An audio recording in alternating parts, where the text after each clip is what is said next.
Oi, meu nome é Margarete Borges e no Aprendendo em Minutos de hoje eu vou falar sobre o sistema digestório, que tem a função de fazer a digestão, absorção e excreção dos nutrientes. Para manter nossas atividades vitais, nosso organismo necessita de energia que é obtida a partir da metabolização de alimentos. Essa energia é gasta mesmo em repouso, através da contração dos músculos cardíacos e respiratório, para manter nosso tônus muscular, para manter nossa temperatura.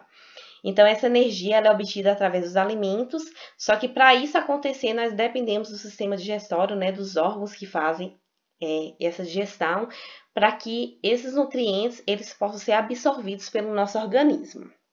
Bom, tudo começa pela boca. O alimento, ao ser introduzido aqui na boca, ele vai sofrer dois processos, o processo mecânico e o processo químico. No processo mecânico, nós vamos ter a mastigação, que ocorre por essas estruturas esbranquiçadas, duras e resistentes, que são implantadas aqui nos alvéolos dentários e recobertos aqui pelas gengivas, que vai fazer esse processo de cortar, moer, rasgar, triturar o alimento.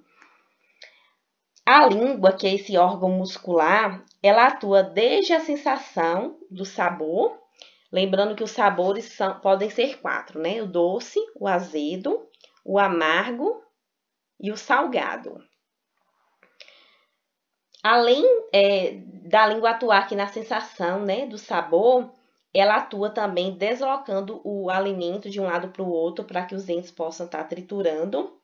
E ela atua também na deglutição, que é quando empurra essa massa pastosa, que é o bolo alimentar, para a faringe, que é o próximo órgão aqui do sistema digestório.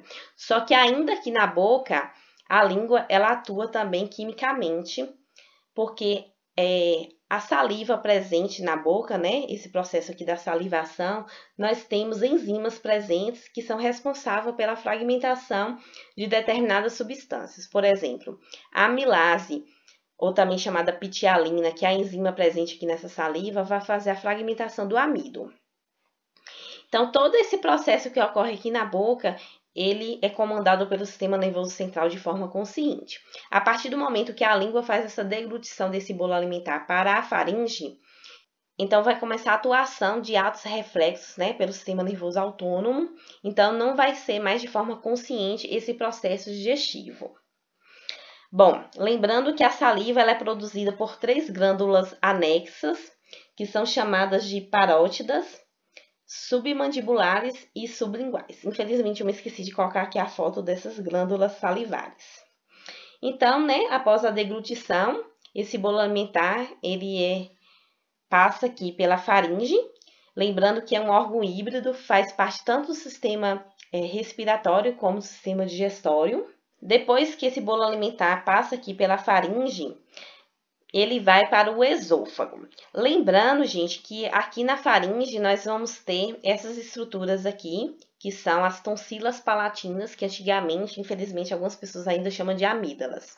As amígdalas, elas atuam, né, juntamente com o sistema imunológico, porque ela produz anticorpos para neutralizar a ação de micro-organismos que têm capacidade patogênica, ou seja, de produzir doenças ao nosso organismo.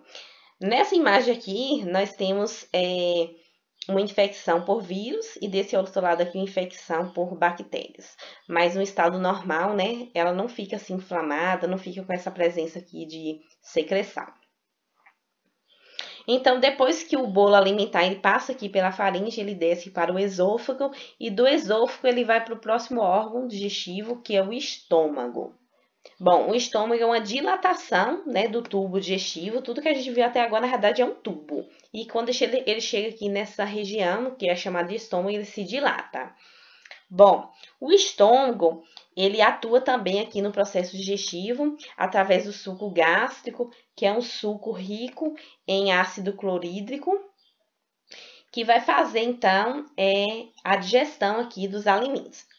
Nesse suco gástrico, nós vamos ter várias enzimas, como a pepsina, que atua na fragmentação das proteínas, a lipase, na fragmentação, né, na quebra ali das gorduras, a renina também. A renina, ela tem várias funções, só que aqui no sistema digestivo, ela ajuda na digestão do leite. Lembrando que nós temos uma quantidade muito grande de renina quando somos recém-nascidos, ali na fase ainda, quando a gente é criança, mas a partir da fase adulta, a produção da renina ela já é diminuída. Por isso que não é ideal adulto estar tomando muito leite, porque ele não tem muita a renina, que é a enzima responsável pela digestão ali do leite. Bom, anatomicamente, né, nós vamos ter algumas estruturas aqui importantes do estômago, como aqui a zona cárdica, que vai impedir, né, vai ter uma válvula aqui impedindo que haja o refluxo do alimento aqui para o esôfago. Mas quando isso acontece, nós vamos ter o refluxo gastroesofágico, que dá aquela queima aqui na garganta. Nós vamos ter aqui a curvatura gástrica menor e desse outro lado a curvatura gástrica maior. Nós vamos ter aqui o anel pilórico, né, que impede que depois que o alimento passa aqui para o intestino delgado, ele retorne para o estômago. Esse processo digestivo que acontece aqui no estômago, ele é chamado de quimificação. Lembrando que o estômago é extremamente ácido. O alimento, ele permanece no estômago de 1 até 5 horas, dependendo da natureza do alimento. Então, se o alimento ele for rico em gordura, então ele vai passar mais tempo aqui no estômago. Essa musculatura gástrica, ela realiza contrações peristálticas, que facilitam a mistura do bolo alimentar com o suco gástrico. Então, o processo digestivo aqui, né, quando a gente vê esse nome quimificação, a gente sabe que é a digestão que acontece aqui no estômago. Depois, esse bolo alimentar, que não é mais chamado de bolo alimentar, é chamado de quimo, ele é transportado, então, pelos movimentos peristálticos para o intestino. Só que, aqui no intestino delgado, esse quimo, ele vai sofrer a ação de alguns sucos. Ele vai sofrer a ação do suco biliar, do suco pancreático, do suco entérico. O suco gástrico está aqui por causa que o estômago está presente aqui na imagem. Então, o fígado, ele produz a bile, e a bile é armazenada aqui na vesícula biliar. O fígado, ele é responsável aqui, nessa parte aqui do sistema digestório, na produção da bile. Lembrando que a bile, ela não tem enzimas. Só que ela tem uma ação detergente na gordura, digamos assim. O intestino delgado, ele tem essa alça aqui, né, que é a parte do duodeno, que é a parte inicial aqui do intestino delgado, que ele vai abrigar essa outra glândula, que é anexa ao sistema digestório, que é o pâncreas, que produz aqui o suco pancreático, que produz também enzimas, como a tripsina, que vai fazer a fragmentação de proteínas, a amilase, a lipase, estão presentes aqui no suco pancreático. E o intestino delgado, ele produz o suco entérico. Bom, então o fígado, a vesícula biliar e o pâncreas são glândulas anexas. Só a título de curiosidade, o fígado, ele desempenha mais de 5.000 reações. Ele é extremamente importante ao nosso organismo e sua principal função, né, é a eliminação de substâncias tóxicas ao nosso organismo. O intestino delgado e o intestino grosso, juntos, eles têm cerca de 9 metros de comprimento. Desses 9 metros, 7 pertencem apenas ao intestino delgado. Então, menos de 2 metros pertence aqui ao intestino grosso.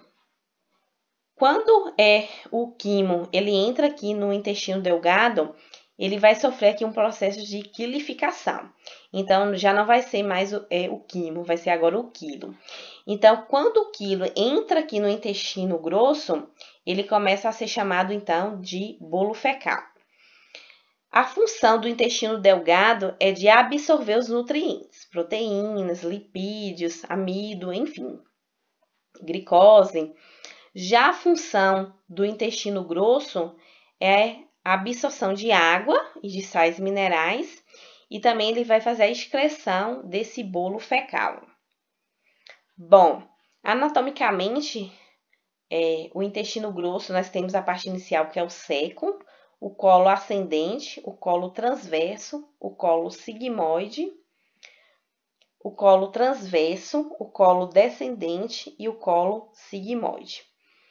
E depois, esse bolo fecal desce aqui para o reto, que mede em torno de 12 a 14 centímetros, e depois é eliminado, né, para fora do nosso organismo pela evacuação através do ânus, que é um orifício que tem comunicação com o meio externo, e a partir do momento da evacuação é chamado então de fezes. Espero que tenha dado para entender a aula de hoje. Obrigada e até a próxima aula.